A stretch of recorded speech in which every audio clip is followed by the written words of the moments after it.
Vamos lá? Vamos. Vamos fechar nossos olhos, elevar nossos pensamentos a Deus. Nesse momento, meu Deus, Pai Todo-Poderoso, Mestre Jesus, governador desse planeta Terra, peço nesse momento a oportunidade, a permissão para fazer o nosso estudo do dia de hoje. Nosso estudo do livro de Paulo Estevam, para que possamos ter mais conhecimentos, mais evolução espiritual, que o nosso estudo traga muitas informações para a nossa evolução necessária e que todos nós possamos ajudar uns aos outros.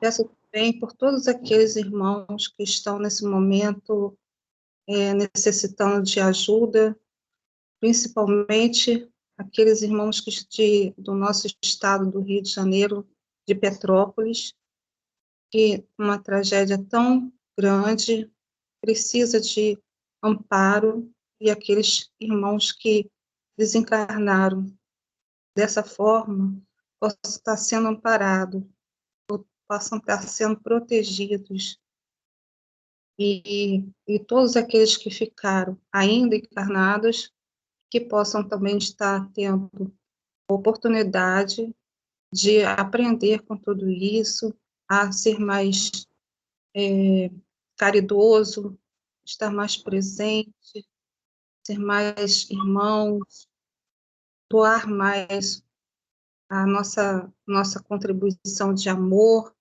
por todos os seres humanos da face da Terra. Então, nesse momento, Mestre Jesus, eu te peço para que a gente possa começar o nosso estudo de hoje e que tudo seja de acordo com a sua vontade. Que assim seja, graças a Deus. Graças a Deus, Senhor. Muito obrigado. Graças a Deus. Bom, boa noite para todos. Hoje boa noite. Vamos estudar o livro Paulo e Estevam, né? No nosso segundo dia. Estudamos o prefácio semana retrasada. Hoje nós vamos realmente começar o livro. Sempre lembrando, tá, que é muito bom, nós que estamos estudando um livro assim em torno do Evangelho, que para facilitar a nossa leitura e entendimento, é bom a gente se transportar até lá. Tá? É uma história de 2000 anos atrás, tá? Onde os hábitos, os costumes, a tradição era totalmente diferente do que nós temos hoje. E, logicamente, aqueles ensinamentos que eles vão nos passar, sim, vale para a eternidade. Tá? Bom, nós vamos ver como que era, né? O Emmanuel dá umas pinceladas de leve para a gente entender como era aquele tempo. Nós vamos ver muita coisa aqui, mas bem aparentemente superficial. Tá? No segundo parágrafo mesmo já tem uma pincelada fora de série. Fora de série. Tá? Então vamos lá, vamos nos transportar para aquela época. Tá? Todo mundo agora bota aquela roupa característica, né? Seu Roberto Barbudão, já imaginou? Olha, eu também, né? Não, tá? Com aquele nariz hein? Não, eu podia estar 2000 anos atrás, mas não precisava estar de barba. Não gosto muito de barba. Não falei cabeludo, falei barbudo. Pois é. Então vamos lá, gente, vamos começar, vamos lá. Tá? Vamos lá. Elisa. Vamos lá. O estudo de hoje é do livro Paulo e Estevam, pelo Espírito Emmanuel, na psicografia de Francisco Cândido Xavier. Nós vamos começar o capítulo 1, que se chama Corações Flagelados. A manhã enfeitava-se de muita alegria e de sol, mas as ruas centrais de Coríntio estavam quase desertas. No ar, brincavam as mesmas brisas perfumadas que sopravam de longe. Entretanto, não se observava na fisionomia suntuosa das vias públicas o sorriso de suas crianças despreocupadas, nem o movimento habitual das liteiras de luxo em seu giro costumeiro. Bom, aqui tem uma coisinha, é histórico. Na fisionomia suntuosa das vias públicas. Tá? Isso Emmanuel escreveu aí e ninguém entendia por quê. A coisa na década de 70, nas escavações lá, procurando, né, os arqueólogos, procurando algumas coisas referentes aqui a essa época aí, descobriram, tá, que Corinto tinha ruas, conforme fala aqui, fisionomia suntuosa, ou seja, de alto nível mesmo, muito granito, muito mármore, as obras, né, muito bonitas. Tá? E isso vem... O que significa isso para a gente? Comprovar a veracidade do livro e do que está escrito aí. Tá? Então, Corinto era uma cidade suntuosa. E agora ele vai explicar por que também. Ele está, como dizem, né, matando a cobra e mostrando o pau. Né? Vamos ver, vamos continuar nisso aí. A cidade, reedificada por Júlio César, era a mais bela joia da velha Caia. E o que é a Caia? A Caia? Está aqui embaixo. Não... Ah, tá. O meu não tem. Fala aí. Província do Império Romano, que compreendia o atual Peloponésia e sul da Grécia. A sua capital era Corinto, formada em 146 a.C., após uma brutal campanha em que a cidade de Coríntio foi devastada pelo general Licínio Minúcio e os habitantes chacinados ou vendidos como escravos. Licínio Minúcio herda assim o cognome de Acaico, ou seja, conquistador de Acaia.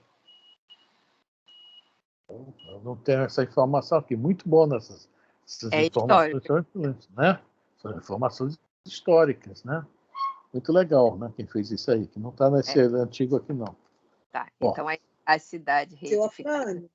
Seu Afrânio, Oi. A Caia é hoje a Turquia. Não, é Tarsus, que é a Turquia hoje. Tá? Tarsus. A Caia é o sul da Grécia, conforme fala aí. Tanto que eu escrevo... Qual que é a atual Turquia? Porque eu acho que... Tarso. Olha só, não é Saulo de Tarso. Tarso era uma cidade turca. Na época, era Cilícia. Isso tá? Agora, hoje é Turquia. O Saulo que é de lá. Então. O Google me enganou. Então, a Caia não tem nada a ver. Ela é... A Caia é Corinto, é Grécia, sul da Grécia. Eu sabia que era Grécia. Soube agora que era no sul, é Peloponeso, né? Peloponeso. Eu não sabia, soube agora, tá? Eu sabia que era Grécia porque Estevão e Abigail eram gregos, né? Judeus. Que era hoje a Turquia. O Google me enganou quando eu vi disse que era hoje a Turquia. Os dois aqui vai vir a história agora. Veja bem, no Atos dos Apóstolos, o Estevão aparece no capítulo 6. Olha só, capítulo 6. Até lá está contando somente as dificuldades dos apóstolos, né, a criação da Casa do Caminho, etc. E o Saulo só aparece no 7, tá? No apedrejamento de Estevão. Então, o que é que o Emmanuel está nos fazendo? Mostrando quem são esses personagens, a importância deles. Né? O Saulo nós sabemos do que é o Paulo, né? Na importância dele. Né? Mas Estevão, parece Estevão. Teve um filme aí que eu achei, até hoje eu não consigo, toda vez que falo em Estevão, o Estevão aparece assim na porta de uma tenda. Oi, sou eu, Estevão. Pô, parece Teletubbies, gente. Não há informações sobre Estevão em lugar nenhum. Nós temos. O Emmanuel nos traz quem é Estevão. O papel importantíssimo de Estevão no cristianismo nascente, apesar de ele não ter participado muito tempo, ter sido logo apedrejado. Até que a missão dele era aquela, né? Só aquela pitadinha, mas importantíssima. Né? E o Emmanuel está nos trazendo isso. Todas essas informações nessa primeira parte do livro. No final da primeira parte que vai começar o casamento com o livro Atos dos Apóstolos. Tá? Mas a gente vai Vamos ver da importância de conhecer isso aqui. São fatos históricos que realmente... E a grandeza desses personagens. Tá? Nós conhecemos quem foram os primeiros cristãos. Estevão era cristão sem conhecer o Cristo. É impressionante, né? Impressionante mesmo. Vamos ver, vamos lá, vamos lá. Bom, então eu vou voltar aqui. Agora a gente já sabe onde era Caia. A cidade, reedificada por Júlio César, era a mais bela joia da velha Caia, servindo de capital a formosa província. Não se podia encontrar na sua intimidade o espírito helênico em sua pureza antiga. Mesmo porque, depois de um século de lamentável abandono, após a destruição operada por Múmio, restaurando-a, o grande imperador transformara Corinto em colônia importante de romanos, para onde acorrera grande número de libertos ansiosos de trabalho remunerador ou proprietários de promissoras fortunas. A estes associara-se vasta corrente de israelitas e considerável percentagem de filhos de outras raças que ali se aglomeravam, transformando a cidade em um núcleo de convergência de todos os aventureiros do Oriente e do Ocidente. Então, Corinto, não só Corinto, várias cidades eram pontos de encontro de várias civilizações daquela época, várias culturas, vários povos. Né? Nós temos também a Cesareia e outros pontos mais, né? E Corinto era assim, Éfeso também, tá? Então, vários lugares. Né? E Corinto foi assim, a gente não entende, lendo somente Atos dos Apóstolos, porque Paulo, não Saulo, Paulo, tanto gostava de Corinto. Né? Escreve 2 cartas aos Coríntios, sempre fazia uma passagem por lá, uma estadia por lá, etc. Tá? Nós vamos entender por que também isso. Tá? E onde havia esses centros assim, né, de informações, de culturas, com raros lugares que mantinham aquela tradição da cultura local. Digamos que Jerusalém era um. Tá? Porque os judeus saíam, iam para outros países, outras pátrias, tá? Mudavam lá os seus costumes. Quando chegava a Jerusalém, respeitavam os costumes, né, antigos, dos antepassados. É muito interessante isso. Tá? Por isso que fala aqui que não era muito, era uma Grécia que não era Grécia. Vai falar até agora aqui sobre a cultura, né? Vamos lá. Sua cultura estava muito distante das realizações intelectuais do gosto grego mais eminente, misturando-se em suas praças os templos mais diversos, obedecendo talvez a essa heterogeneidade de sentimentos. Corinto tornara-se famosa pelas tradições de libertinagem da grande maioria dos seus habitantes. Nossa Senhora. Vamos lá.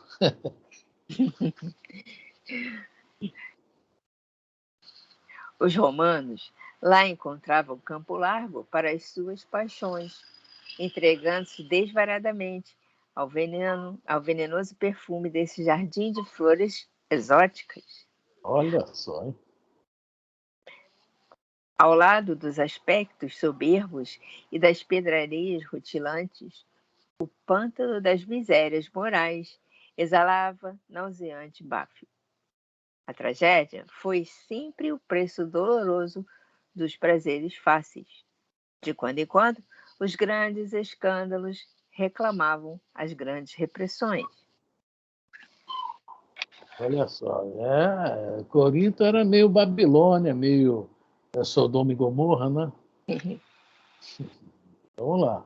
Agora, a coisa importantíssima aqui, essa informação aqui do ano.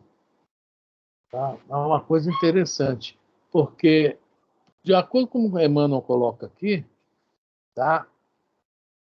Assim, sempre se escuta falar que quem foi que fez esse calendário que nós utilizamos? Eu não me lembro, foi um romano, um desses reis romanos aí, que ele errou 3 anos. E, no caso, Jesus teria sido crucificado pelo calendário dele com 33 anos, mas no ano 30. Deu para entender? É como se Jesus tivesse nascido menos 3 anos da nossa era. Que nós estamos na era cristã, né? Tá? Então, 34 aqui que o Emmanuel coloca, veja bem, já havia 4 anos, no caso, que Jesus tinha sido crucificado. Então, a época que Saulo tinha saído, ele foi estudar Gamaliel, saiu, e quando ele retorna, ele não tem muita notícia de Jesus. Lá não era igual hoje, tem a televisão, tem a internet, nada disso. Então, essa data aqui é muito importante, pode falar. Essa data aí que me confundiu um pouco.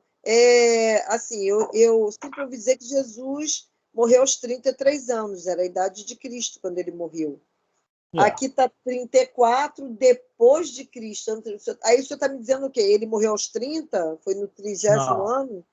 Ele morreu no 30º ano. Veja bem, ele morreu com 33.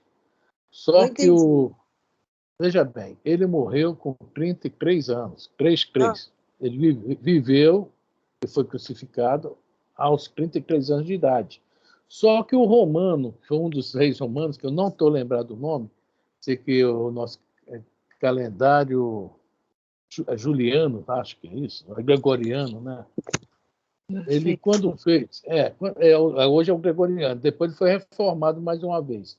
Mas o primeiro, o Júlio da época, o César da época, que fez o nosso calendário, ele errou em 3 anos. Tá? Se ele tivesse realmente acertado o ano zero, com o nascimento de Jesus, nós estaríamos hoje em 2025. Está dando para entender? Sim. Ou seja, quando ele começou o calendário dele, ele errou. Ele começou o ano zero, Jesus já tinha 3 anos no caso. Só que esse calendário ele foi montado 100 e poucos anos após a crucificação de Jesus. Depois ele foi reformulado no ano 300 ou 400, quando o cristianismo se tornou a religião oficial do Império Romano. Aí vem um dos reis também da época, já faz a mudança, que é o tal que nós hoje estamos, calendário gregoriano. Então foi feito bem depois da morte de Jesus, né? Que foi feito. Muito depois. Tá, isso são informações que, se a gente não tiver ligado, a gente acha, não, Jesus nasceu, vamos contar hoje, a partir de hoje, nasceu aquele menino ali, começa a era cristã. Não, nada disso. Ela foi remontada depois. E como não havia muitas informações muitas informações bem afirmativas, assim, bem corretas, bem certinhas, houve esse erro, tá? Houve esse erro. E o Emmanuel aqui mais ou menos confirma, tá? Que essa história dos Atos dos Apóstolos é bem depois do desencarne de Jesus. Vamos lá. Nesse ano de 34 depois de Cristo, a cidade em peso fora atormentada por violenta revolta dos escravos oprimidos.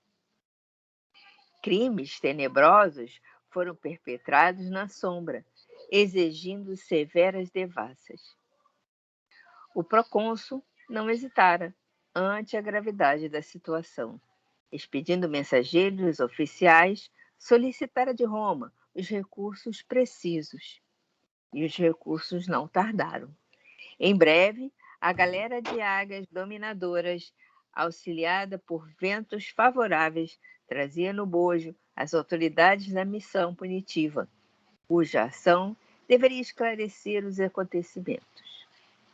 Entenderam? O procônsul seria o governador, aquela pessoa designada por César para tomar conta daquela região. E todo mundo queria esse cargo, tá? Porque falam de corruptos aqui na política do Brasil. Lá também não era muito diferente, não, tá? Só que eles tinham nós vamos ver aqui, eles eram um pouquinho piores, que eles abusavam do poder. Tomavam mesmo, na maior. Tá? Tomavam na maior as coisas dos outros, os bens dos outros, dinheiro, terras, etc. Mas quando eles sentiam que o negócio estava... Por isso que fala que Roma não era fácil de aturar, não. Quando eles sentiam que o negócio estava ruim, viu o que eles faziam? Mandavam uma carta lá para a central do Império, né? vinham tropas especiais, né? Digamos que o BOP e o CORE lá deles, e chegavam arrebentando. Eles não tinham pena de ninguém. Por isso que o exército romano, quando chegava na porta de uma cidade, que ainda não era domínio romano, falava: olha, tem aí tantas legiões ali na porta. Quer que nós entremos na boa ou quer que nós entremos ao nosso modo? Todo mundo fala: não, entra, por favor. Está aqui a chave da cidade, ali é a prefeitura, senta ali, você já é o novo prefeito. E eles não eram mole. Tá? Emmanuel está confirmando isso aqui.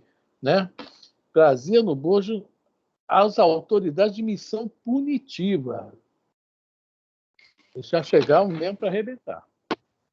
A gente vai vendo os detalhezinhos daquela época, para a gente montar na nossa cabeça o que era o Império Romano, como é que era, né? Rolavam as coisas lá, né? Vamos lá, Elis. Quem quiser comentar, pode comentar, tá? Eis porque nessa manhã radiosa e alegre, os edifícios residenciais e as lojas do comércio apresentavam-se envolvidas em profundo silêncio, semicerrados e tristes. Os transeuntes eram raros, com exceção de vários magotes de soldados que cruzavam as esquinas despreocupados e satisfeitos, como quem se entregava de bom grado ao sabor das novidades. Já há alguns dias, um chefe romano, cujo nome se fazia acompanhar de sombrias tradições, fora recebido pela corte provincial, ali desempenhando as elevadas funções de legado de César, cercado de grande número de agentes políticos e militares, e estabelecendo o terror entre todas as classes, com os seus processos infamantes. Licínio Minúcio chegara ao poder, mobilizando todos os recursos da intriga e da calúnia. Sentiram como é que funcionava o negócio lá também? Essa intriga, essa calúnia, quem já viu a vida do Júlio César, até tu, Brutus, aquilo rolava dentro do Senado. Né? Quem viu, ouvindo uma série da BBC, que o Nero, né, a história do Nero, e ele chega para o grande amigo dele, né, tá aqui no final desse livro, esqueci o nome do cara, o cara era muito ruim.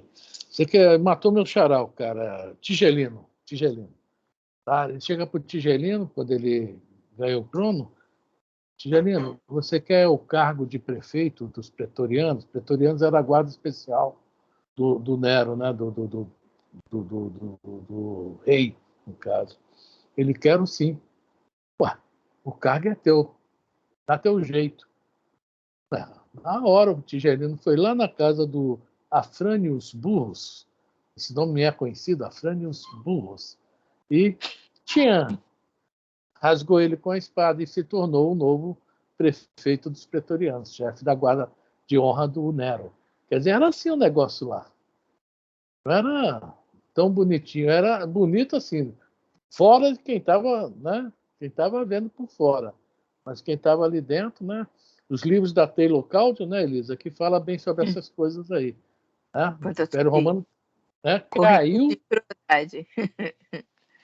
O Império Romano caiu por causa dele mesmo, entendeu? Ele mesmo chegou ao máximo disso aí, da intriga, da calúnia, dos problemas internos. Foi isso que derrubou o Império Romano. Não foram forças de fora, foram forças de dentro. Que a coisa foi tomando um pulso tão grande que a rivalidade, eles tinham vários procônsuls, né? Eles tinham vários governadores, porque eles tinham muitas províncias, e todos eles queriam ser o poderoso, o César dos Césares, né?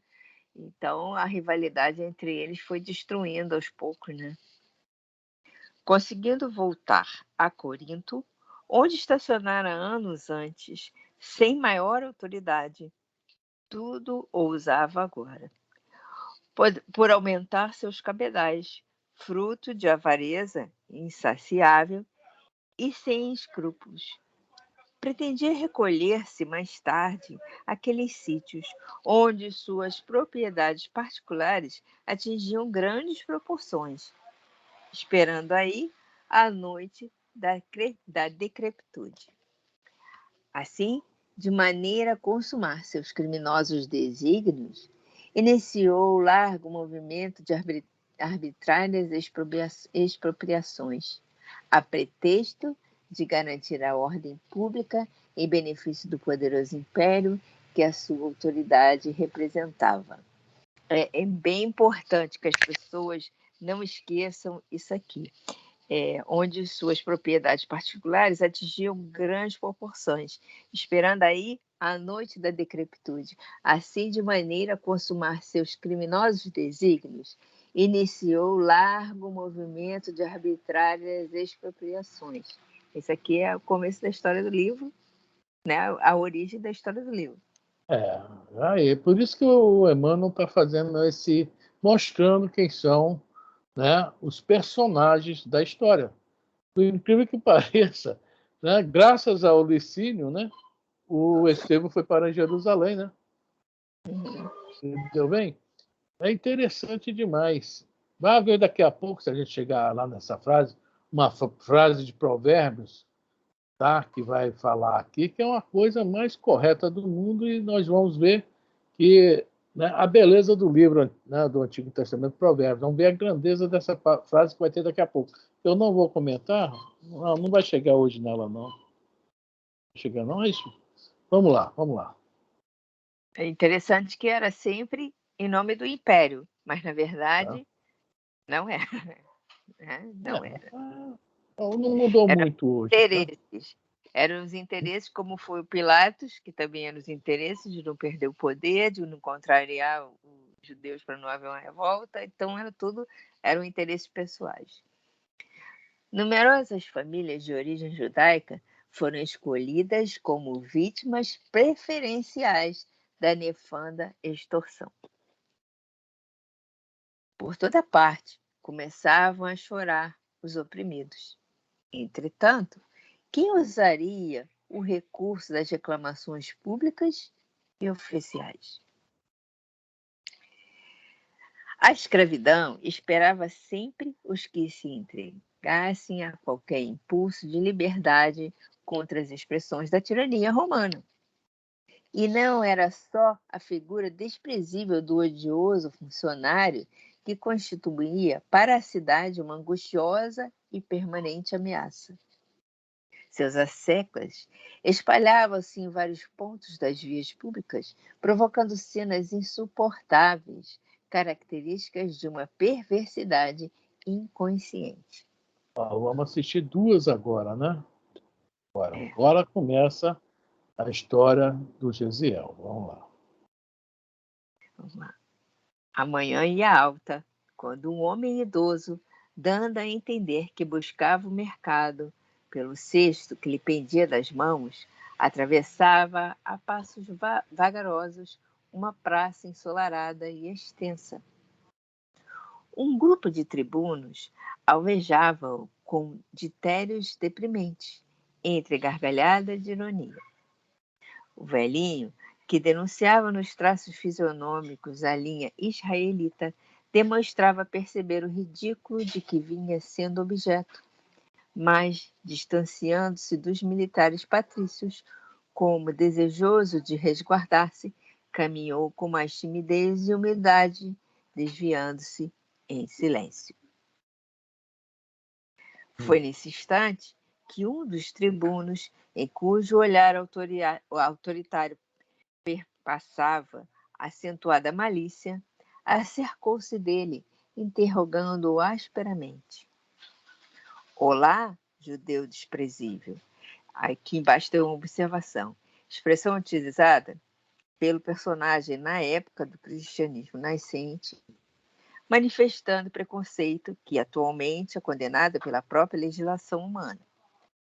Como ousas passar sem saudar os teus senhores?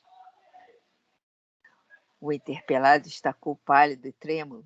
Seus olhos revelaram estranha angústia que resumia, na sua eloquência silenciosa, todos os martírios infinitos que flagelavam a sua raça. As mãos enrugadas lhe tremiam ligeiramente, enquanto o busto se arqueava reverente. premindo a longa barba encanecida. Teu nome? Tornou o oficial entre desrespeitoso e irônico. Eu posso ler do meu jeito? Jochedeb, filho de Jared, respondeu timidamente. Eu sei que é Jochedeb. A pronúncia é com I, não existe J, né? Yoredeb, porque o CH também é som de R de carro. Era Olha só. É Yoredeb, filho de Yared. Mas ninguém vai ler assim, porque ninguém sabe falar isso. Vamos ler assim. E por que não saudaste os tribunos imperiais? Senhor, eu não ousei, explicou, quase lacrimoso. Ó, primeira vez que eu li esse livro, só nisso aqui eu já chorei, tá, gente? Não chora agora, não, por favor. Não, agora chora daqui a pouco. Não ousaste? Perguntou o oficial com profunda aspereza. É porque eu me transportei mesmo para a história. E antes que o interpelado conseguisse oportunidade para amplas desculpas, o mandatário imperial assentou-lhe os punhos cerrados no rosto venerável, com bofetões sucessivos e impiedosos. Eu já chorei aí, tá? Toma, toma! Exclamava rudemente ao estridor das gargalhadas dos companheiros presentes à cena em tom festivo. Guarda mais esta lembrança. Cão asqueroso aprende a ser educado e agradecido. Nossa Senhora, hein? Como é que nós As coisas não mudaram muito não, né, Afrânio? De uma certa forma, não. Tá a mesma coisa, né? De uma certa forma, não. Infelizmente, né? Onde é que nós éramos daquela época? Trazemos na lembrança. A mesma coisa, né? São os mesmos, né? Tá tudo a mesma coisa. Trazemos na lembrança. E trazemos na lembrança ainda. Vamos lá. O velhinho cambaleou, mas não reagiu. Percebia-se-lhe a surda revolta íntima a traduzir-se no olhar chamejante, indignado, que lançou ao agressor com uma serenidade terrível. No movimento espontâneo, olhou os braços encarquilhados na luta e no sofrimento, reconhecendo a inutilidade de qualquer revide. Foi quando o verdugo inesperado, observando-lhe a calma silenciosa, pareceu medir a extensão da própria covardia. E colando as mãos na complicada armadura do cinto, voltou a dizer com profundo desdém: Ora, recebeste a lição. Podes procurar o mercado, judeu insolente. É só falar uma coisa, né? Só o peso da armadura do soldado romano devia assustar o velhinho aí, coitado. Por isso que o Emmanuel coloca até isso aí, na complicada armadura do cinto. Os romanos vestiam aqueles negócios de ferro, aquilo pesava, viu? Se a gente for no museu, a gente vai ver. A roupa daquela não tinha menos que uns 20 quilos, não. Tá? Completo, capacete, que tudo aquilo era de proteção mesmo. O cara que carregava uma armadura daquela já era também uma armadura, né, gente? Não era qualquer um, né? Coitado do velhinho, olhou pro bracinho assim, raquítico, olhou para aquele... Não. E o Raul Teixeira foi um gladiador, viu, gente? Raul Teixeira foi um gladiador. Imagina como é que era o Raul Teixeira, aquele romano grandão, hein? Nossa Senhora. Vamos lá. Dirigiu-lhe então um olhar de ansiosa amargura, no qual transpareciam as dolorosas angústias em toda uma longa existência. Emoldurado na túnica singela e na velhice venerável, aureolada por cabelos branqueados nas mais penosas experiências da vida. O olhar do ofendido semelhava-se a um dardo invisível que penetraria para sempre a consciência do agressor desrespeitoso e mau. Interessante, né? Às vezes a pessoa faz o mal e a reação do outro né? Nós estamos estudando isso, não amar os nossos inimigos. A reação do outro vai ficar gravada. Vai ficar gravada. Pode ser que durante a encarnação a pessoa até não se modifique. É o que está falando ali, ó. E penetraria para sempre a consciência daquele agressor. Ou seja, já se sabe que no futuro, né, no final de carreira aí dele, na próxima vida, ele já começa a raciocinar sobre isso e há aquela famosa mudança que a gente tanto lê aí nos livros espíritas, né? É muito interessante. E o Emmanuel, para aportar isso aqui, que deve ter visto alguma coisa lá na frente, né? No entanto, aquela dignidade ferida não se demorou muito na atitude de exprobação, intraduzível em palavras. Em breves instantes, suportando os ditérios da geral zombaria, prosseguiu no objetivo que o levara a sair à rua. O velho Jochedeb experimentava agora estranhas e amargas reflexões. Suas lágrimas quentes e doloridas sulcavam-lhe as rugas da face macilenta, perdendo-se nos fios grisalhos da barba veneranda. Que fizera para merecer tão pesados castigos? A cidade fora trabalhada pelos movimentos de rebeldia de numerosos escravos, mas seu pequeno lar prosseguia com a mesma paz dos que trabalhavam com dedicação e obediência a Deus. A gente vê... Não vai mais à frente, que vai ter a pergunta, né? Continua? A humilhação experimentada fazia-o regressar, pela imaginação, aos períodos mais difíceis da história de sua raça. Por que motivo? E até quando sofreriam os israelitas a perseguição dos elementos mais poderosos do mundo? Não é essa a pergunta, não. Agora, é a próxima. Qual a razão de serem sempre estigmatizados como indignos e miseráveis em todos os recantos da terra? A gente vê que até pouco tempo, né? Segunda Guerra Mundial, né? Eles estão sempre metidos realmente em situações complicadas por preconceito, por ódio, etc. Então, mas eles que trouxeram e trazem e até hoje mantêm com unhas e dentes a ideia do Deus único. Os outros povos que vieram de capela para cá eram todos eles politeístas. Eles não. O Deus de Israel, que era, né? É tanto falado na Bíblia, né?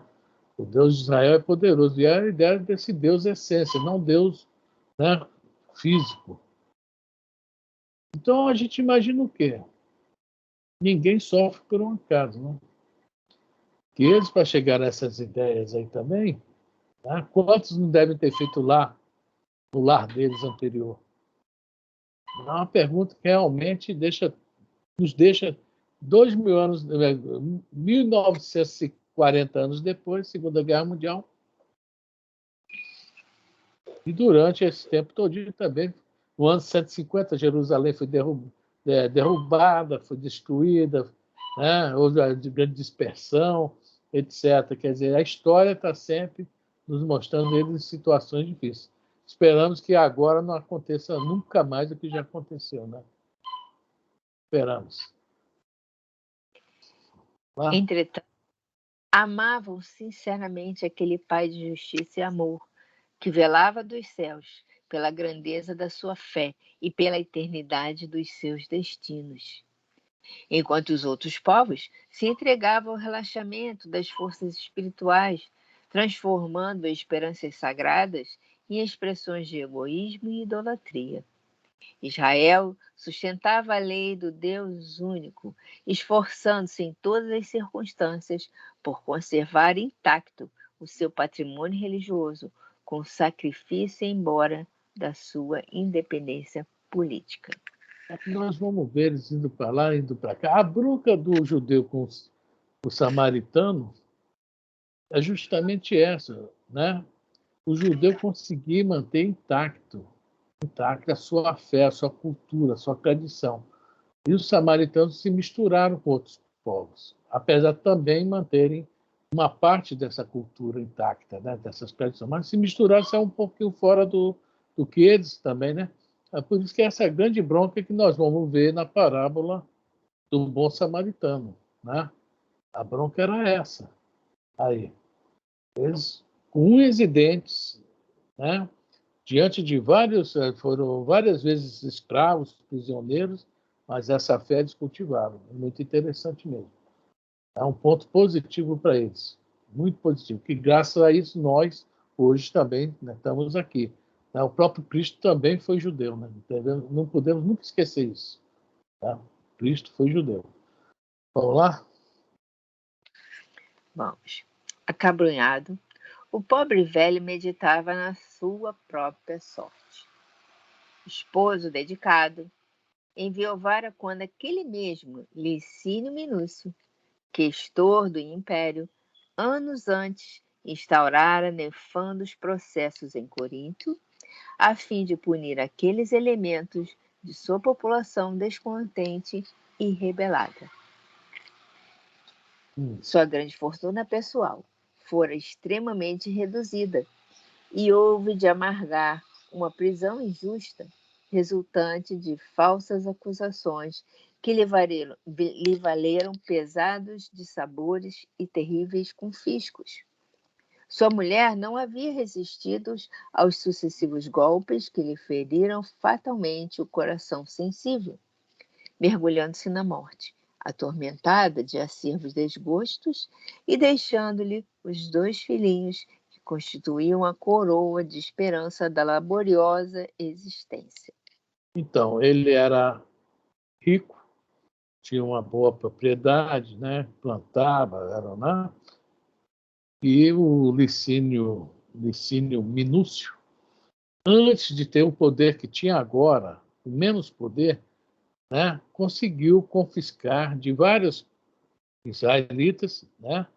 As terras, e ele foi um deles, ainda foi preso, ele foi preso. E a esposa já tinha problemas cardíacos, não resistiu. Tá? Mas deixou essas 2 joias com ele, que é quem nos interessa.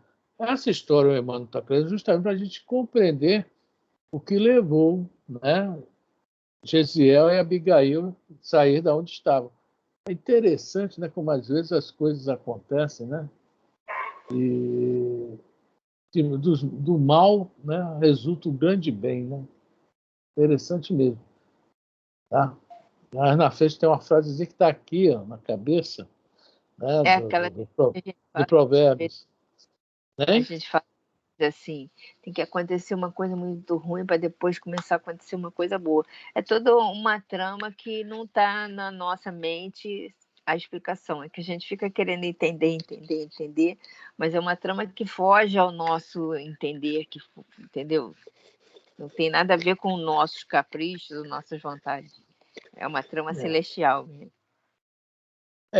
Onde vai ser aproveitado tudo, né? Tudo tem a sua validade, né? O seu porquê, né? E aquela história do escândalo é necessário, tá? Mas aí daquele. Mas dentro da nossa situação, imagine daquela época, 2000 anos atrás, dentro da nossa situação atual, é necessário o escândalo. Imagina naquela época, né? E não é a flor de lótus nasce na lama, né? No lodo. Então, exatamente. Gesiel e Abigail desenvolviam-se sob o carinho de seus braços afetuosos, e por eles, no acúmulo dos sagrados deveres domésticos, sentia que a neve da estrada humana lhe alvejara precocemente os cabelos, consagrando a Deus as mais santas experiências. À mente lhe veio então mais viva a silhueta graciosa dos filhos. Era um lenitivo conhecer o sabor agradável das experiências do mundo em benefício deles. O tesouro filial compensava-o das flagelações em cada acidente do caminho. A evocação do lar, onde o amor carinhoso dos filhos alimentava as esperanças paternas, suavizou-lhe as amarguras. Agora que ele está pensando, olha que interessante aí. Que importava a brutalidade do romano conquistador, quando sua velhice se aureolava dos mais santos afetos do coração? Experimentando resignado consolo, chegou ao mercado, onde se abasteceu do que necessitava. O que é interessante é que, apesar de todos esses pensamentos, nós vamos ver que ele ainda tinha muito, tá? Muito ainda para, assim, como é que se fala, para se corrigir. Tá? Porque ele já, né, pensou, puxa vida, eu sou um agraciado, eu tenho estudo, os romanos não têm. Mas só que mais nós vamos notar que realmente ele tinha muito ainda a consertar, né? Somos nós. Né? Nós temos nossas horas de anjos, de santos, mas tem hora que nós não sabemos nada disso, né? Nós somos aqueles bichinhos meio vermelhinho e chifrudo, né? Então vamos lá, vamos continuar lendo. Nós estamos, veja bem, o Emmanuel está fazendo mostrando o desenrolar dos acontecimentos para chegar lá, conforme eu falei, no Atos dos Apóstolos, capítulo 6. Tá? Vamos lá. Deixa eu abrir. Aqui, o Camel do Lixo está aqui na frente. Desgoste de você, hein? Desmarca a Pois hora é, e vem, não na falta. hora de eu ler. Na hora de eu ler. O movimento, eu estava esperando, fechei o microfone esperando ele chegar na hora de eu ler. O movimento não era intenso na feira habitual, como nos dias mais comuns. Entretanto, havia certa concorrência de compradores, mormente de libertos e pequenos proprietários que afluíam das estradas de Cencreia. Cencreia é uma antiga cidade da Grécia, no Peloponeso, junto ao Golfo Sarônico, no istmo de Corinto. Paulo visitou em 55 em sua passagem rumo a Jerusalém. Adorei esse livro aqui com esse negócio. É interessante é o seguinte, que é que nem Serra dos Aimorés e Itamaraju, né, São Roberto? Exatamente, pertinho. No sul da Bahia, Serra no Nordeste mesmo, colado no sul da Bahia. É. Um grito em Serra dos Aimorés é ouvido em Itamaraju. Tranquilo. Nem havia terminado a compra de peixe e legumes. Luxuosa leiteira parou no centro da praça e dela saltou um oficial patrício, desdobrando largo pergaminho. Ao sinal de silêncio que fizera emudecer todas as vozes, a palavra da estranha personagem vibrou forte na leitura fiel do édito que trazia. Isso aí era o noticiário da época, tá? O Jornal Nacional, tá? Ia o Arauto ia lá parar em plena praça pública, né? E gritava. Olha o que é que ele vai falar aí. Licínio Milício, questor do Império, legado de César, encarregado de abrir nesta província a necessária devassa para o restabelecimento da ordem em toda a Caia, convida a todos os habitantes de Corinto que se considerem prejudicados em seus interesses pessoais ou que se encontrarem necessitados de amparo legal, a comparecerem amanhã, ao meio-dia, no Palácio Provincial, junto ao Templo de Vênus Pandemos, a fim de exporem suas queixas e reclamações, que serão plenamente atendidas pelas autoridades competentes.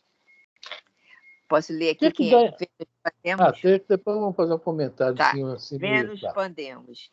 De acordo com a personagem Pausânias, em um banquete de Platão, a deusa Afrodite tem duas manifestações representadas por duas histórias. Afrodite uraniana, que é a Afrodite celestial, e a Afrodite Pandemos, que é a Afrodite comum. Então, é Vênus comum.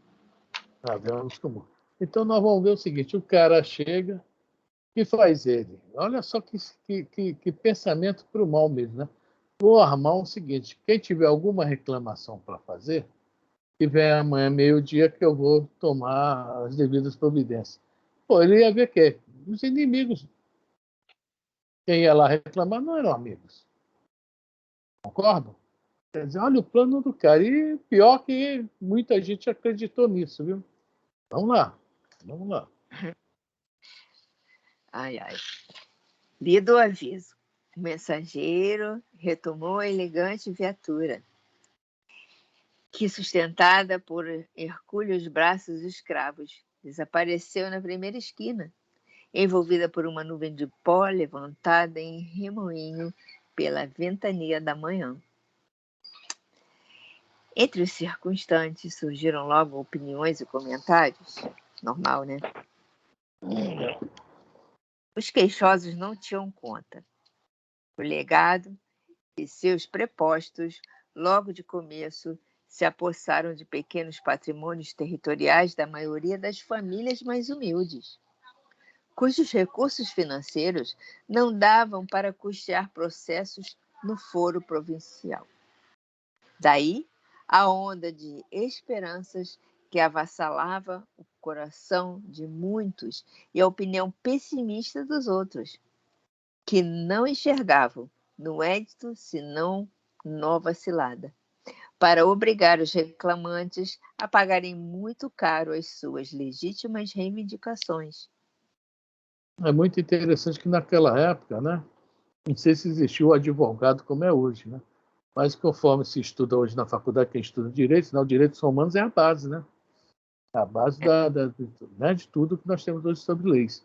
E já naquela época havia essa questão jurídica muito interessante. Nós vamos ver Paulo lá na frente, né? Tem esqueci o nome, tem um cara que vai julgar ele, que é até engraçado, que o cara fecha um ouvido e escuta com o outro, né? Aí o pessoal, por que o senhor está fazendo isso? É que esse ouvido aqui é para, né, o denunciante, o outro é para a vítima. Olha só como ele usava da imparcialidade, né? Para se confrontar os dois, né? E ele descobre que realmente Paulo não tinha nada de errado. Isso causa um rebuliço, vocês nem imaginam. Mas vamos, isso é lá na frente, tá? Quando ele foi preso, foi levado para Roma, etc. Já no final do livro. Já no final do livro. A gente vai chegar lá. 2 anos no máximo. Jochebed ouviu a comunicação oficial, colocando-se imediatamente entre os que se julgavam com o direito de esperar legítima indenização pelos prejuízos sofridos noutros tempos. Tadinho.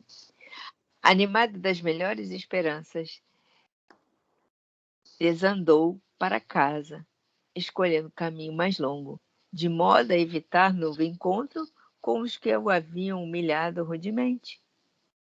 Não havia caminhado muito quando lhe surgiram à frente novos grupos de militares romanos, em conversações ruidosas que transbordavam alacremente nas claridades da manhã.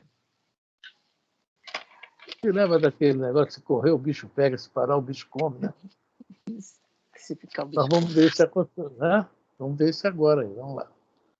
defrontando o primeiro grupo de tribunos e sentindo-se alvo de comentários deprimentes, a transparecerem em risos escarninhos, o velho israelita considerou: deverei saudá-los ou passar mudo e reverente, como procurei fazer na vinda? Há uma dúvida cruel, né? Preocupado em evitar novo pugilato que agravasse as humilhações daquele dia, inclinou-se profundamente com o mísero escravo e murmurou tímido: salve, valorosos tribunos de César. Caraca.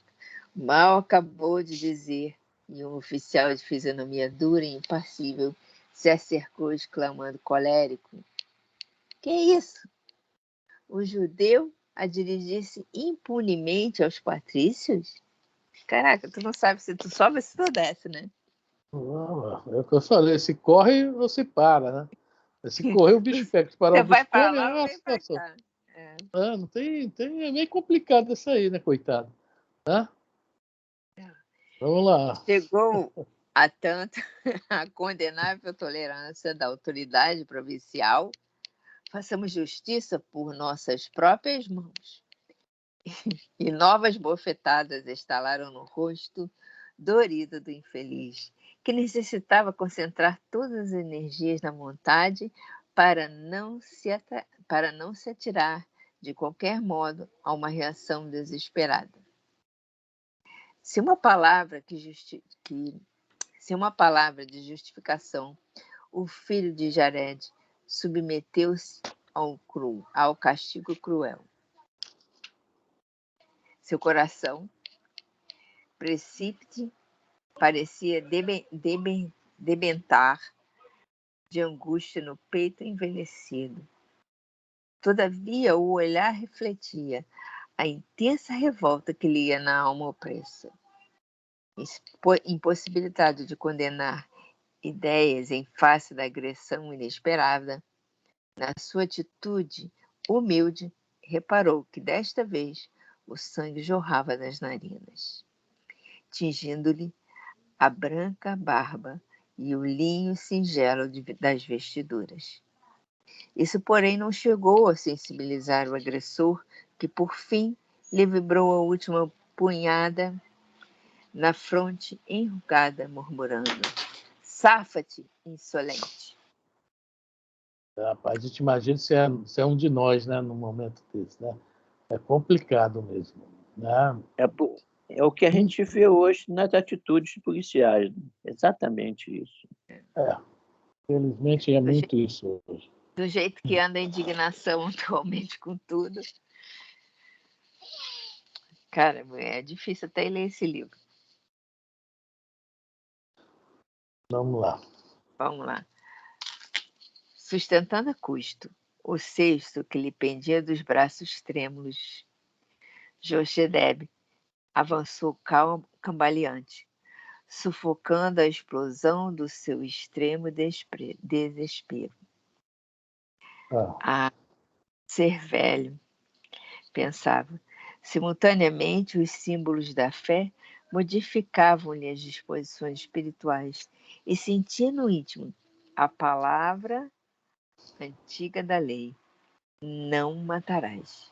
Olha aí, o anjinho, você é desenho animado? O anjinho do lado, não matarás. Somos nós, na nossa aquela famosa guerra de consciência, né? Na hora da raiva, a gente vem na nossa cabeça, não faça isso, não revida, cuidado com o que você vai falar, né? Mas aí, vamos lá. No entanto, os ensinamentos divinos, a seu ver, na voz dos profetas, aconselhavam o revide. Olho por olho, dente por dente, nosso estudo de segunda-feira. Seu espírito guardava a intenção de represália, como remédio às reparações a que se julgava com o direito, mas as forças físicas já não eram compatíveis com os requisitos da reação. Mas ele sai muito indignado, né? E, de uma certa forma, com muita razão, né? Mas o correto é fazer por dentro o que ele fez por fora, né? Se resignar. Nada acontece por um acaso. Nós não entendemos isso também, não. Porque a gente fica na bronca tremenda mesmo. Ô, sentindo? Oi. No livro Nosso Lar, durante a Segunda Guerra, os judeus também são atendidos no Nosso Lar, né? Sim. E esses judeus que passaram por toda essa maldade durante César, durante a Segunda Guerra, que, entre aspas, pagaram bastante o karma deles.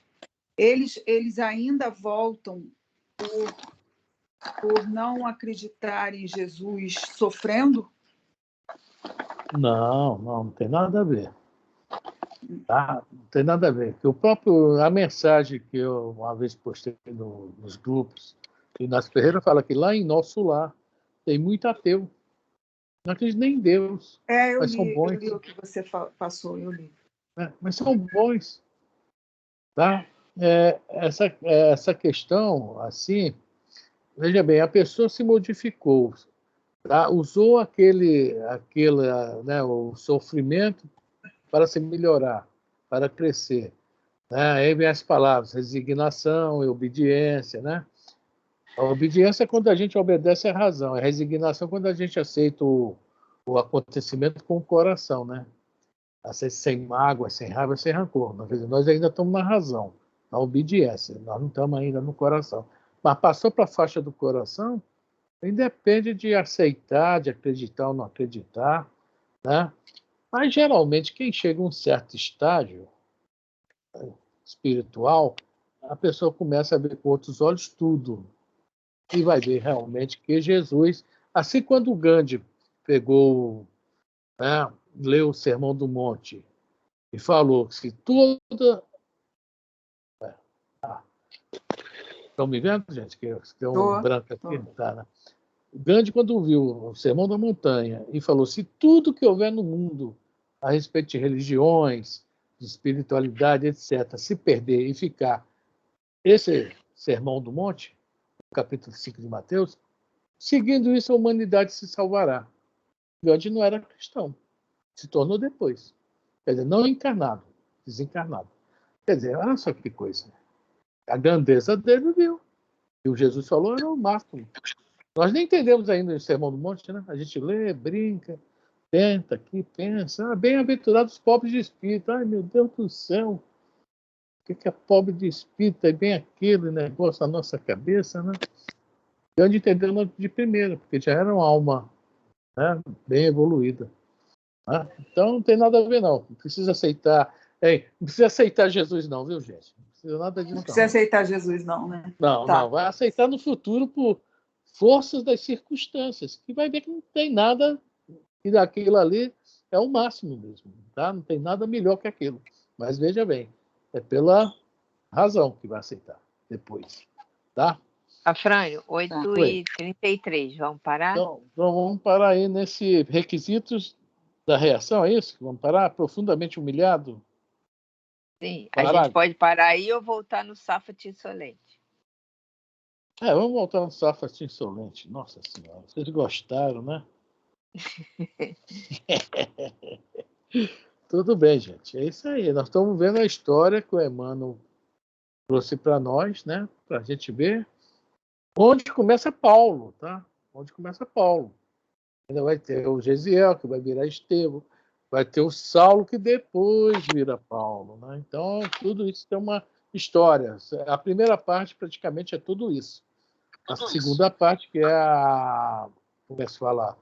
O Paulo, né? A aceitação de Paulo, também que dá, né? Transformação de Paulo, não, fala. Nem sei, esqueci. Paulo no deserto, né?